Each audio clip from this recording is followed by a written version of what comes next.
എന്തൊക്കെയാണ് പഠിച്ചേ? ABC പഠിച്ചാ? ആ ബാഗ് പൊരിക്ക്. കുട്ടെന്താ പഠിച്ചേ? ABC പഠിച്ചാ?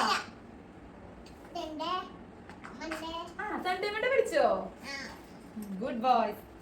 അല്ല പൊന്നിട്ടിന്റെ വാച്ച് കാണാനില്ലല്ലോ. എവിടെ പോയി? ഏതാ ബാഗിലുണ്ടോ?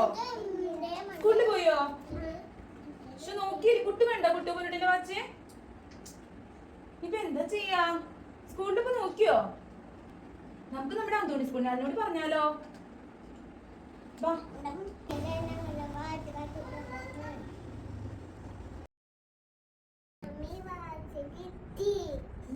എവിടുന്നാ കിട്ടിയത്?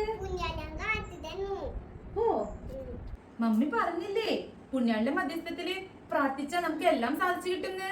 ഇപ്പൊ വിശ്വാസായില്ലേ? നമുക്ക് പുണ്യാളിനോട് നന്ദി പറയാം.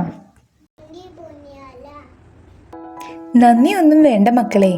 ഈ വരുന്ന മെയ് 3, 4, 5 തീയതികളിൽ അന്തോണിസ് പുണ്യാളന്റെയും സെബസ്ത്യാനോസ് പുണ്യാളന്റെയും തിരുനാളാണ് കേട്ടോ. തിരുനാളിനെ കൊട്ടും പാട്ടും ലൈറ്റും ഒക്കെയായി സൂപ്പർ ആയിരിക്കുമെന്ന് പുണ്യാളനറിയാം. എങ്കിലും വിശുദ്ധ കുർബാനയുടെ ടൈമിൽ നിങ്ങൾ എല്ലാവരും അവിടെ ഉണ്ടായിരിക്കണം കേട്ടോ.